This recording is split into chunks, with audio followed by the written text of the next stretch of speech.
ఎంప్లాయీస్‌కి training and development అనేది చాలా ఇంపార్టెంట్.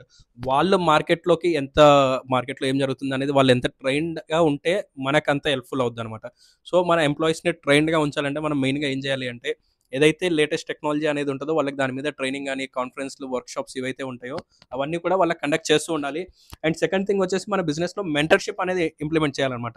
ఎవరైతే టాప్ లెవెల్ మేనేజ్మెంట్ వాళ్ళు ఉంటారో వాళ్ళు పక్కాగా మిడ్ లెవెల్ ఎంప్లాయీస్‌కి అండ్ జూనియర్ లెవెల్ ఎంప్లాయీస్‌కి అండ్ ఇంటర్న్స్‌కి ఆ knowledge transfer and work innovation ఎలా ఉంటది అనేది వాళ్ళకి పక్కాగా ట్రైన్ చేస్తూ ఉండాలి మెంటర్‌షిప్ ద్వారా. అండ్ థర్డ్ థింగ్ వచ్చేసి ఎంప్లాయీస్‌కి వర్క్ లైఫ్ బ్యాలెన్స్ అనేది మనం పక్కాగా మెయింటైన్ చేయించగలగాలనమాట.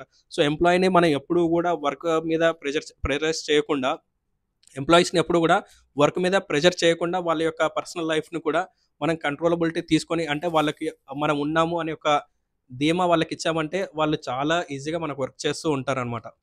సో, అందుకనేసి ఎంప్లాయీ ట్రైనింగ్ అనేది చాలా ఇంపార్టెంట్ మనకు.